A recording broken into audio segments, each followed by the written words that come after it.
നേപ്പാളിലെ കലാപത്തിന് ശേഷം ഇന്ത്യയിലും പിരിമുറുക്കം വർദ്ധിക്കുന്നു എന്ന റിപ്പോർട്ടുകൾ പുറത്തുവരുന്നു. അതിർത്തിയിലാണ് ഈ പിരിമുറുക്കം വർദ്ധിക്കുന്നത്.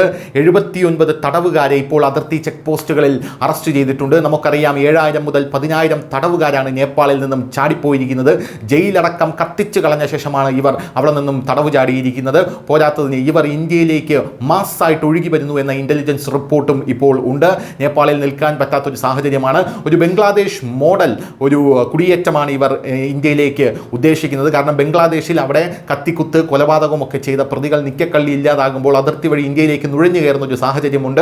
അതിനുശേഷം അവർ കേരളമടക്കമുള്ള സുരക്ഷിത സ്ഥാനങ്ങളിൽ വന്ന് ജോലിയെടുത്ത് ഒരു സാധാരണക്കാരനെ പോലെ ജീവിക്കുകയാണ് ചെയ്യുന്നത്.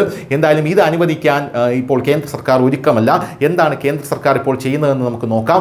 നേപ്പാളിലെ ആക്രമണത്തെ തുടർന്ന് ഇപ്പോൾ അതിർത്തിയിൽ കൂടുതൽ സൈന്യത്തെ വിന്യസിച്ചിരിക്കുകയാണ്. നേപ്പാളിലെ ജയിലുകളിൽ നിന്ന് രക്ഷപ്പെട്ട തടവുകാരെ അറസ്റ്റ് ചെയ്യാൻ നടപടികൾ സ്വീകരിച്ചു വരികയാണ്. ഈ തടവുകാരിൽ പലരും ബീഹാർ വഴിയാണ് ഇന്ത്യയിലേക്ക് നുഴഞ്ഞു കയറാൻ ശ്രമിക്കുന്നതെന്ന് അറിയാൻ സാധിക്കുന്നു.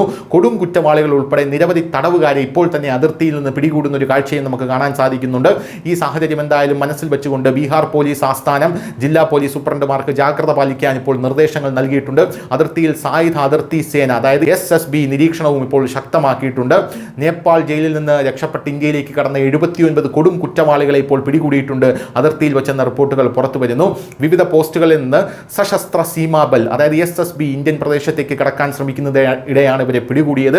29നും 40നും ഇടയിൽ പ്രായമുള്ള തടവുകാരാണ് ഇവരിൽ ഉള്ളതെന്ന് ഉദ്യോഗസ്ഥർ പറഞ്ഞു. എല്ലാവരും കൊടും കുറ്റവാളികളാണ്. ഇതിൽ 2 നൈജീരിയക്കാരും ഒരു ബ്രസീൽ പൗരനും ഒരു ബംഗ്ലാദേശി പൗരനും ഉൾപ്പെടുന്നുണ്ട് എന്ന റിപ്പോർട്ടുകളും ഇപ്പോൾ പുറത്തു വരുന്നു. ഇന്ത്യയിലേക്ക് കടക്കുന്നതിന് മുമ്പേ ഇപ്പോൾ തടവുകാരെ പിടികൂടാൻ SSB ഇപ്പോൾ വലിയ രീതിയിലുള്ള വലയാണ് അതിർത്തിയിൽ വിരിച്ചിരിക്കുന്നത്. ജയിലുകൾക്ക് ചുറ്റും നേപ്പാൾ സൈന്യത്തെ വിന്യസിച്ചിട്ടുണ്ട്. പക്ഷേ സ്ഥിതി ഇപ്പോഴും നേപ്പാളിൽ വളരെ രൂക്ഷമാണ്.